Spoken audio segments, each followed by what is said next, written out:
Imagine waking up before sunrise to the sound of pounding at your door. Your heart races, your mind barely catches up, and before you can even put on your boots, armed men storm into your home. This is not a scene from a movie, it happened in Bisbee, Arizona. In 1917, over 1,200 miners, including hundreds of black workers, were forcibly taken from their homes, loaded into trains like cargo, and dumped in the middle of the desert. No trial, no warning, just a sudden, brutal exile. These miners were not criminals. Many had not even joined the strike that was sweeping through the town. Yet they became victims of a system that saw them as expendable, a company that used power and fear to control its workforce, and unions that often left them behind. It was a moment of extreme betrayal, a chapter of American labor history that has been almost entirely forgotten. Tonight, we are diving into this shocking story. We will uncover how race, labor, and corporate power collided to create one of the harshest crackdowns in U.S. history, and how the lives of those black miners were turned upside down. You will hear about the dangers they faced underground, the manipulation that divided workers, and the injustice that followed. By the end of this video, you will not only know what happened in Bisbee, but you will also understand the bigger lessons about fairness, solidarity, and the cost of power in America's labor history. If you want to uncover more hidden stories like this, and make sure these voices are never forgotten, do not forget to like this video, subscribe to the channel, and hit the notification bell. Let us make sure history is remembered, one story at a time. By the early 20th century, Bisbee, Arizona, had become one of the most prosperous mining towns in the United States. Often called the Queen of the Copper Camps for its staggering output of copper that fueled an industry critical to the nation's growth and, increasingly, to the demands of World War I, beneath the glittering surface of economic success. However, the town was anything but free, and its residents were far from equal. The Phelps Dodge Mining Corporation had woven itself into every thread of life in Bisbee. Controlling housing, local stores, law enforcement, and even the halls of government. To live in Bisbee was to live under the shadow of the company. To work in the mines was to surrender not only your labor but your autonomy and, in many, your safety. The company dictated who could be hired, who could live where, and who had a voice, or no voice at all. The miners who descended into the depths of the copper tunnels each day were acutely aware that the cost of descent could be their jobs, their homes, or worse, their lives. Yet even within this oppressive structure, tensions were growing, fueled by the stark contrasts between the promise of prosperity and the harsh reality of exploitation.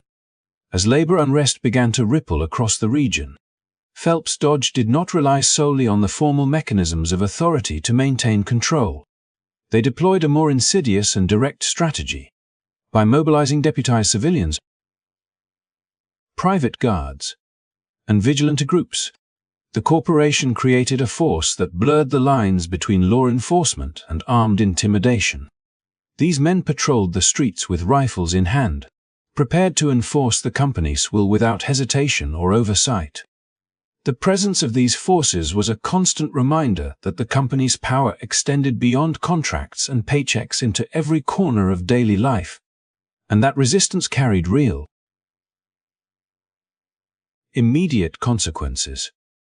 The vigilance of these armed groups was complemented by the company's influence over local politics and media, shaping public perception to frame striking miners as radicals or troublemakers, further isolating those who might have sought to challenge the system.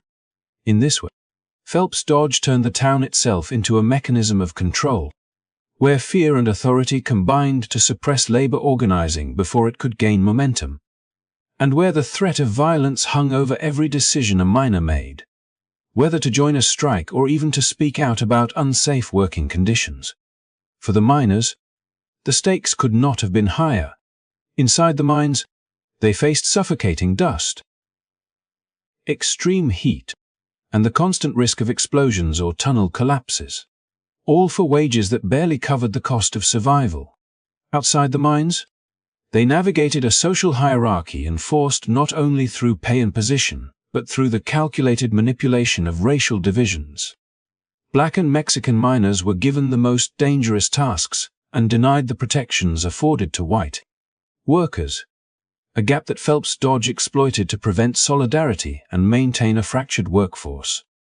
Any attempt to organize or resist was met with immediate and overwhelming force, and the line between legal authority and corporate enforcement was intentionally blurred so that intimidation became routine. And the company's message was unmistakable. Obedience was mandatory, and challenge would be met with swift retribution. By the summer of 1917, these pressures reached a breaking point. Workers had begun to strike for fairer wages and safer conditions. But the company's response was calculated and relentless. Mobilizing vigilant forces, leveraging political connections, and controlling the narrative through local media, Phelps Dodge orchestrated a crackdown that would culminate in the infamous deportation of over 1,200 miners, including hundreds of black men who had never even joined the strike. It was a display of corporate might that combined physical force, psychological manipulation, and social engineering to ensure that resistance could not survive. In Bisbee, the mining corporation had turned the town into a stage where every resident was a player in a drama dictated by profit and power. And the consequences of stepping out of line were immediate and unforgiving, leaving an indelible mark on the lives of those who dared to hope for justice.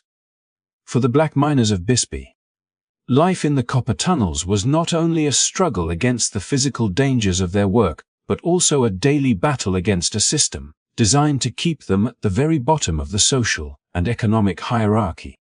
While all miners faced grueling conditions underground, black workers were deliberately assigned the most hazardous tasks. From handling explosives in unstable tunnels to working in areas with toxic dust and dangerous machinery, jobs where injury or death was an ever-present risk. These assignments were not just about labor. They were a reflection of the entrenched racial hierarchy that Phelps Dodge and other mining companies enforced to maintain control and sow division among the workforce. Every swing of a pick, every breath of dust-laden air carried not just the weight of the rock, but the invisible pressure of a system that saw them as expendable, their labor valuable only insofar as it served the interests of those in power. Even the promise of solidarity through labor unions offered little protection, while some unions spoke of unity and worker rights. In practice, black miners were frequently excluded from leadership positions, denied meaningful representation, and scapegoated when tensions erupted. When strikes occurred, they were often accused of being loyal to the company or of undermining the movement, regardless of their actual participation, a tactic designed to isolate them and discourage collective action. Their loyalty and hard work were weaponized against them, turning what should have been a shared struggle for fair wages and safety into a perilous balancing, where every choice carried a hidden cost. To step forward was to risk immediate retaliation, eviction from company housing, or public vilification. To remain silent was to be labeled a traitor by fellow workers who themselves had been manipulated by the company's divide and conquer strategy. The social reality outside the mines was equally hostile. Black miners were not only vulnerable to economic exploitation, but also subjected to racial hostility from segments of the white workforce and from the broader town population, who were often swayed by corporate propaganda framing these men as outsiders, troublemakers, or threats to the established order. Mexican miners faced similar discrimination, but black workers bore the brunt of exclusion and danger. Their efforts rendered invisible even as they sustained the mines and contributed to the town's prosperity.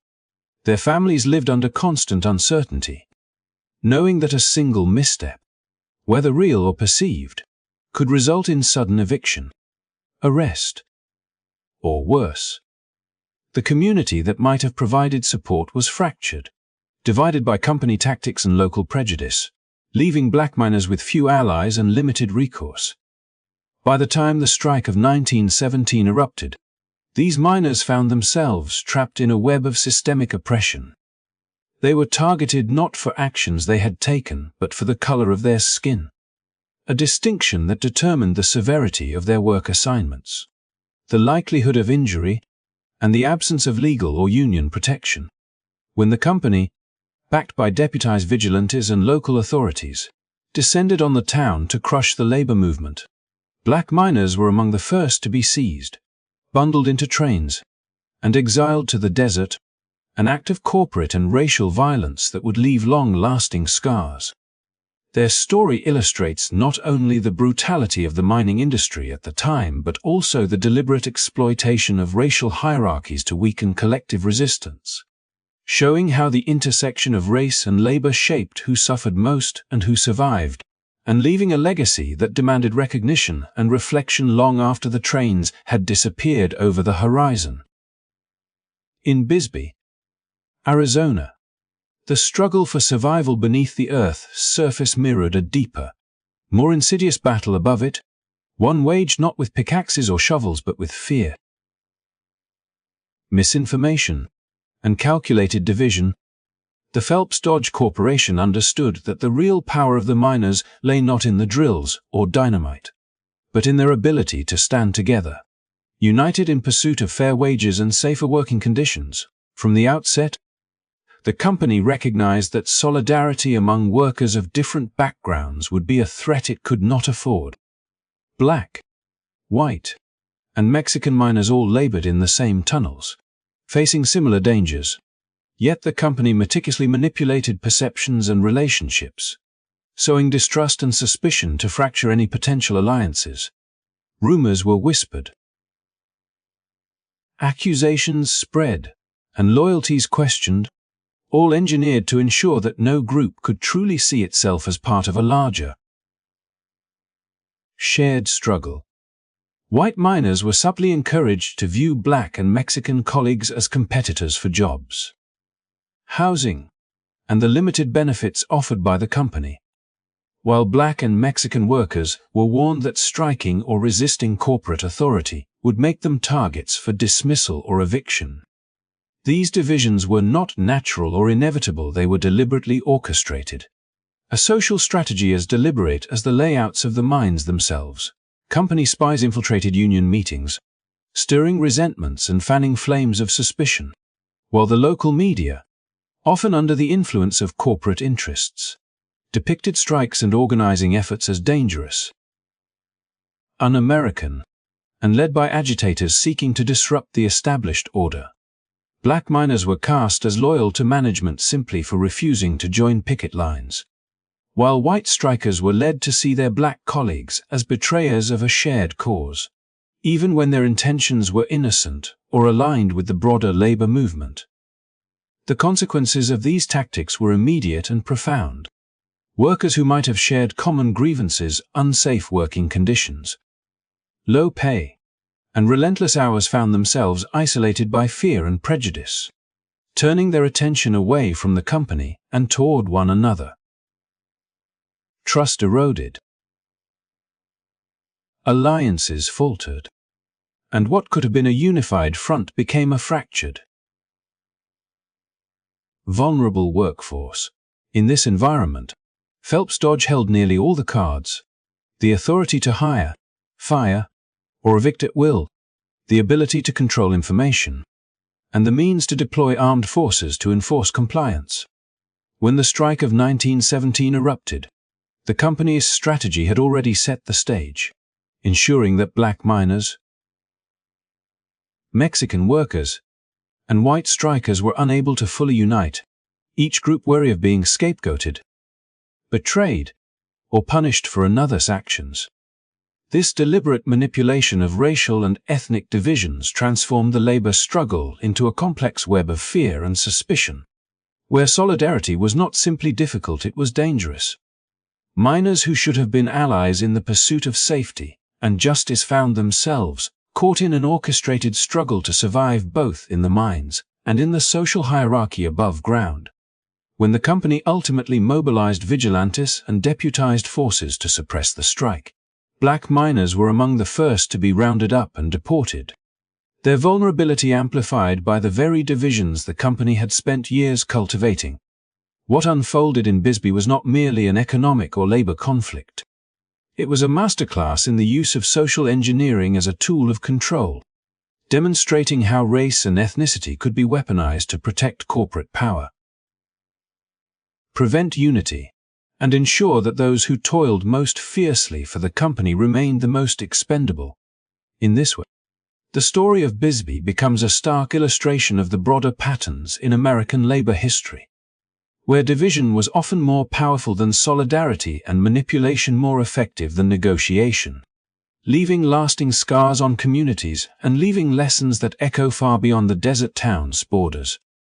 In the midst of the harsh and dangerous conditions of Bisbee's copper mines, the promise of labor solidarity often rang hollow for black miners, whose daily reality was defined not only by the perils of their work but also by the precarious position imposed upon them by racial hierarchies within the unions themselves. White labor unions spoke of unity and collective action, waving banners of solidarity and chanting slogans that suggested every worker, regardless of background, shared the same cause. Yet, in practice, these unions frequently abandoned black miners when push came to shove, failing to protect them from exploitation or retaliation and, in some cases, actively scapegoating them for the unrest that threatened the company's control. Black miners who sought to participate in strikes or speak out against unsafe conditions found themselves caught in a cruel bind. To act was to risk retaliation from both the company and fellow workers influenced by prejudice.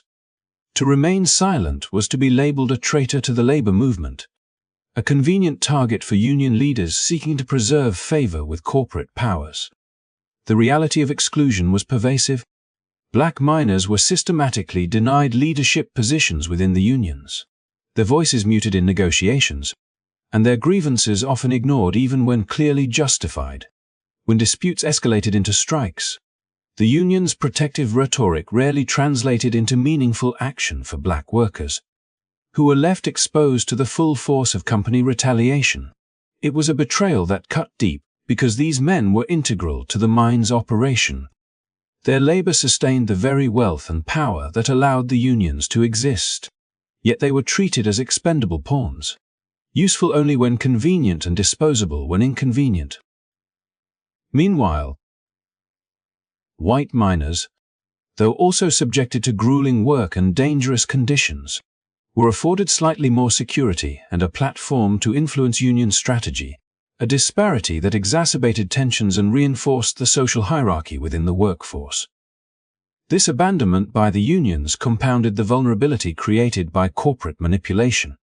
Phelps Dodge capitalized on these divisions, portraying black miners as loyalists to management or as strikebreakers, thereby heightening distrust among the workforce and further isolating the very individuals whose labor was most essential.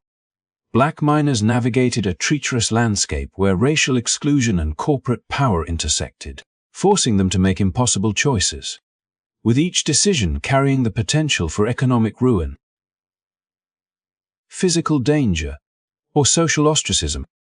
Their presence in the mines was both indispensable and undervalued, a contradiction that underscored the systemic inequities of the era. By the time the 1917 strike erupted, the consequences of this abandonment became painfully clear. Black miners, many of whom had not participated in the strike at all, were among the first to be rounded up by deputized vigilantes, herded into trains, and deported to the New Mexico desert with no provisions, no protection, and no recourse. The union's failure to stand by them left them exposed to the full brutality of the company's suppression, a stark reminder that the promise of worker solidarity often excluded those most in need of it. The betrayal was both personal and structural, demonstrating how systemic racism intertwined with labor exploitation to deny justice and safety to a vulnerable population. In this way, the story of black miners in Bisbee becomes a powerful illustration of the limits of solidarity when undermined by racial bias, showing how even movements built on the ideals of unity can falter when societal prejudices and corporate interests intersect. It is a story of courage and endurance, but also of profound injustice, leaving a legacy that challenges us to reconsider what true solidarity means and who it includes, highlighting the enduring struggle for equitable treatment in labor movements throughout history and into the present day. As dawn broke over Bisbee on that fateful morning in July 1917, a chilling silence fell over the streets, broken only by the sounds of boots on dirt and rifles clinking against metal as deputized vigilantes moved with relentless purpose through the town. Families still clinging to sleep were ripped from their homes, men yanked from their beds, some still in nightclothes, others barely able to tie their shoes before being shoved into the unforgiving daylight. The air was thick with dust, tension, and fear, and for the black miners who had already endured years of discrimination, exploitation, and exclusion, the morning brought a betrayal that cut deeper than any pickaxe could wound. These men, essential to the lifeblood of the mines, were suddenly stripped of their agency, treated not as human beings but as cargo, as expendable bodies to be removed from sight and from the town's history. By noon, over 1,000 miners, black, Mexican, and white, were corralled into lines and marched toward waiting boxcars, the wooden cars designed to transport livestock rather than people. The doors slammed shut behind them, locking in a suffocating heat that mingled with the dust, sweat, and rising panic. Inside, the men were pressed shoulder to shoulder, unable to sit, move freely, or escape the stifling air. Some who had worked the mines for years, men who had never missed a shift, now gasped for breath while their hearts raced in terror, wondering how justice could be so cruelly denied, how loyalty in labor could be repaid with such inhumanity. The journey through the desert was relentless. 16 hours of rattle and clatter as the train tore across the landscape, carrying men away from their homes, their families, and the only lives they had ever known. Every mile deepened the sense of exile, the psychological weight as heavy as the physical torment of confinement. When the train finally screeched to a halt, the miners were dumped into the vast expanse of the New Mexico desert. The sun bore down mercilessly on their backs, the sand burning beneath their feet, and there was nothing: no food, no water, no shelter, no guidepost to civilization. They were abandoned to the wilderness, a desolate terrain as harsh as the betrayal that had led them there. Some collapsed immediately from heat exhaustion, their bodies unable to endure the physical stress after days of forced labor and confinement. Others wandered blindly, desperate to find a ranch, a road, or a friendly town, but every direction seemed blocked by corporate reach, every potential sanctuary just beyond grasp.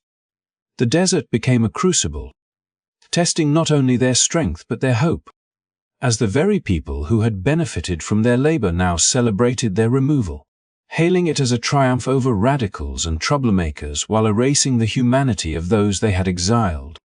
For the black miners, the journey was more than a physical displacement. It was a reformation of the social and systemic hierarchies that had defined their lives. They had endured years of the harshest labor, faced discrimination at every turn, and relied on promises of fairness that never materialized. Now, stripped of work, home, and community, they were left to confront the stark reality that the society they had helped build regarded them as expendable. Survival became the immediate concern, but the deeper wound was the betrayal itself, a calculated act of power meant to isolate, intimidate, and erase an entire class of laborers. Families were torn apart, livelihoods obliterated, and futures rendered uncertain. leaving a legacy of fear and injustice that extended far beyond the desert sands. The Bisbee Deportation was a moment where the machinery of corporate and racial oppression intersected with brutal efficiency, turning men who had labored tirelessly beneath the earth into exiles in their own country. The image of men packed into boxcars, abandoned under the desert sun, remains a stark testament to the lengths those in power will go to protect their wealth and authority, and to the human cost of labor exploitation entwined with systemic racial injustice. It was a journey of suffering and endurance, a chapter in history that reminds us how easily humanity can be obscured when profit and prejudice dictate the rules, leaving survivors to navigate a world that had turned its back on them. Even as the federal government stepped in to investigate the Bisbee Deportation, uncovering evidence that confirmed what the miners had always known in their hearts, that the forced removal had been completely illegal, unconstitutional, and a blatant violation of human rights, justice remained painfully out of reach. Prosecutors prepared charges against key figures, including Sheriff Harry Wheeler, yet the wheels of accountability ground to a halt. Local judges, loyal to the very corporations and business elites who orchestrated the roundup, dismissed the charges without hesitation. Phelps Dodge faced no fines, no lawsuits, and no public apologies. The men who had been rounded up, herded into boxcars, and abandoned in the desert were left with only the bitter memory of betrayal and the harsh reality that the system was stacked against them. For black miners, many of whom never returned to Bisbee, life became a struggle not only for survival but for recognition, as their names were blacklisted and their stories marginalized, fading into the shadows of history despite the enormity of the injustice they endured. The erasure of the Bisbee Deportation from mainstream historical memory is a stark reminder of how power can manipulate narratives, silencing those who suffered while celebrating those who enforced oppression. It underscores the broader patterns of racial and economic exploitation in American history, where black labor was welcomed when needed, yet discarded, demonized, and punished the moment it became inconvenient. The miners' plight, though overlooked in textbooks and public discourse, stands as a testament to resilience and courage, a silent resistance against a system designed to strip them of dignity and humanity. Their experience is not just a historical footnote. It is a lens through which we can examine how injustice persists when accountability is denied, when stories are forgotten, and when collective memory is shaped by those in power rather than by the truth of lived experiences. Remembering the Bisbee Deportation is essential not only to honor the black miners who endured such cruelty, but also to understand the mechanisms of oppression that allowed such an event to occur and remain unpunished. It challenges us to recognize the intersections of race, labor, and corporate power, and to reflect on the lessons that history offers about solidarity, justice, and the importance of standing up for those whose voices are ignored. Thank you for watching and joining us in remembering this often forgotten chapter of American labor history. If you found this story meaningful and want to help keep these important histories alive, make sure to like this video, subscribe to our channel, and hit the notification bell so you won't miss future explorations of untold stories and historical truths. Every view, every comment, and every share helps ensure that the sacrifices and struggles of those who came before us are not lost to time, and that lessons from the past continue to inform the fight for justice today.